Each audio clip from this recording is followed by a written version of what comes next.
Just now leaving ESPN after yet again another long day. Oh my God. Bro, the Bears beat the Eagles. They're now 9-3. We have bookend tackles. And Ben Johnson is every single thing that we prayed that he would be, that we begged this Bears team to be able to go out there and find. I mean, it is amazing what we are watching here and how he's gone about putting this team in a position to be successful week in and week out. I mean, again, hit that like button, subscribe to the page, leave a 5-star review. Y'all know what to do.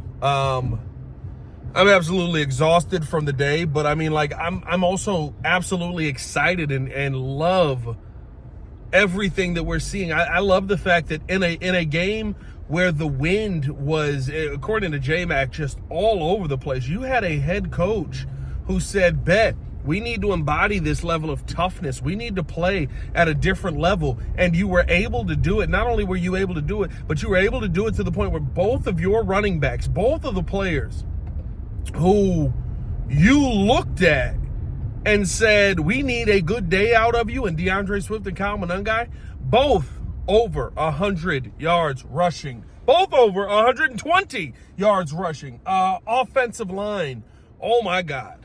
I've begged for the Chicago Bears to have an offensive line since I have started this channel. You can go back to some of the earliest videos on this channel, and truly, the only thing I ever said was find me an offensive line. I got to take the video off my pinned tweets of Ryan Poles, of me going off on Ryan Poles saying stop drafting people that play like you.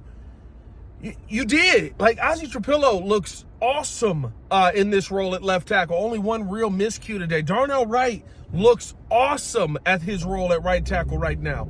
The interior that you went out and signed this offseason looks absolutely amazing, and it looks like a unit that is finding a cohesion no matter who gets in there. It's a group that plays together. Remember last week, Luke Newman had to get in for a few plays and had to make some big plays there. So, like, you continue to be just one of the best coached teams in football. That takes you a long way. And I think it's something that if you are the Chicago Bears right now, you absolutely can hang your hat on, that week in and week out, you are going to have a head coach that is going to have more of the answers than the questions. And that is a very different world for us to be in. Outside of that, not a crazy day for Caleb Williams. I don't know, if I expected a crazy day for Caleb Williams today because of the fact that, realistically speaking, you kind of, the wind factor that J-Mac said there was, I don't know if you guys saw, there was one ball, and I kind of knew you weren't going to be able to pass the ball much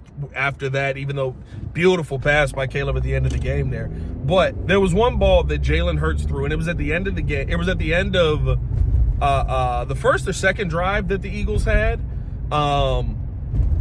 And Jalen Hurts is running away from Montez Sweat, puts the ball in the air to kind of just throw the ball away. And I swear it looks like the ball is sailing right, and then the wind hits it, and it just goes straight down. And I was like, oh, okay. This is not going to be a throw the football kind of day here. But I thought overall, I mean, you had a good game management day out of Caleb Williams, if you can say that right. A very Jalen Hurts game out of Caleb Williams, if you want to say it that way. I thought that he did a great job keeping everybody set, keeping everybody on time, keeping everybody on tempo, making sure that, there were essentially no pre-snap penalties in this game. I think maybe there was one false start, and I'm trying to remember who that was on, but outside of that, I thought you did a phenomenal job. That might not have even been on the Bears. That one might have been on the Eagles. But either way, I thought you did a phenomenal job in the penalty department. I thought that offensively, overall, don't let this be lost because now the Bears beat them. That's a great defense. That's a great defense over there that you just played. That is a defense that this is not, if you had to have the conversation on, does this say more about the Bears or more about the Eagles? It says more about the Bears to me. because I think the Eagles are a team that, as we see every year, they go through a little rough patch and then they kind of figure it out. And then in the playoffs, they're one of the most dangerous teams in the NFC. I still kind of feel like that's a world that we're living here. That's a good defense that you're playing. And Vic Fangio has them coached up incredibly well. It's impressive. You put up the most points that anybody in the NFC North has put up on that team. Again, validating your explosive offense. You had big explosive runs of over 10 yards or more from both your running backs. You had a big explosive pass from Caleb Williams today at the end of that game. Like, you did that versus a defense that does not allow teams to put up points. And so I think that you have to feel so good about the 9-3 if you're the Chicago Bears right now, and if you're the Philadelphia Eagles right now, right? You fix some things, you get your 8-4 right, you get back on track. I hope that the alliance is back on. I appreciate everything that we were able to do for each other this year. Unfortunately, we had to be on the kicking end of the HBK Ric Flair meme, but again, like, I thought that this said so much about the Bears' resilience, the Bears' toughness, the Bears' want to in this game. And I thought that it was something that if you're a Bears fan right now, you should feel great about. Defensively, let's have the conversation before I get up out of here. What the heck? Dennis Allen. Like, forget a game ball. Dennis Allen is elevating himself into conversations that I don't know if we were ready to have about Dennis Allen this season. Were we ready to say that Dennis Allen is going to be one of the top 3 defensive coordinators in football? I wasn't preparing to say that.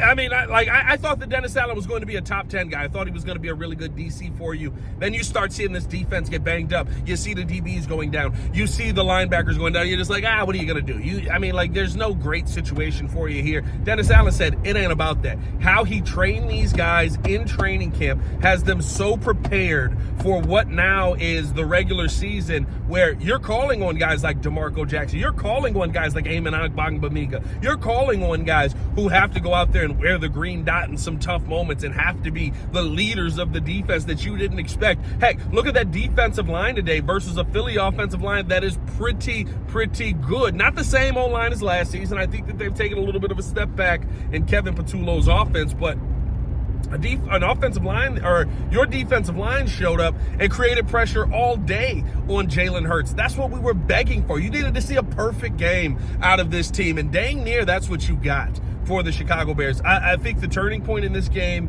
is Deshaun Wright digging in there and pulling the football out on the tush push. I love that Dennis Allen essentially is kind of just pushing the rules where he goes, I mean, you're not supposed to have a hand on the back of the guy when you're pushing the tush push, but let's see if they call it. They haven't called it yet on the Bears, and the Bears have now stopped back-to-back weeks of tush pushes. And you got a takeaway, only the second takeaway since they've been doing the tush push that has happened there, and it was one of the biggest ones of the game because it stopped the Philadelphia Eagles from going up at least 12-10 at that point in the game.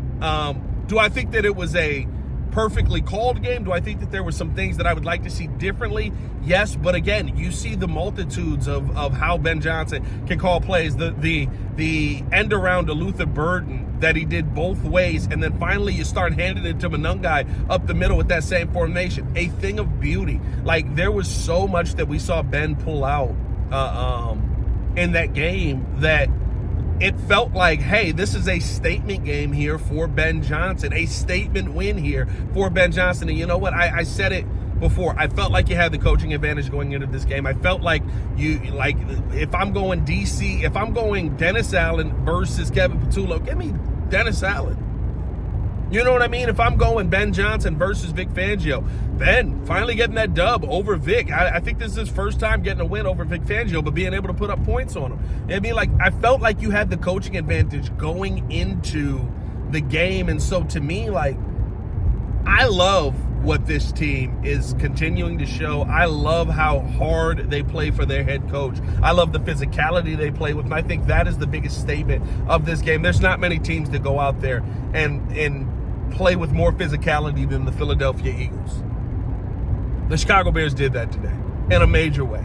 And I think that's the reason right now that you're sitting 9-3. And dare I say, that's the reason why I feel like you've got a little bit of an advantage over the Green Bay Packers as you head to Green Bay next week, heading to Lambeau. Let me know how you guys feel in the comments below. I'll probably drop a much longer post-game show tomorrow on the channel. But wow, 9-3. We have an offensive line. We have a young quarterback that looks really good. We have bookend tackles. Y'all stay safe out there, Chicago. Better. One love. Peace.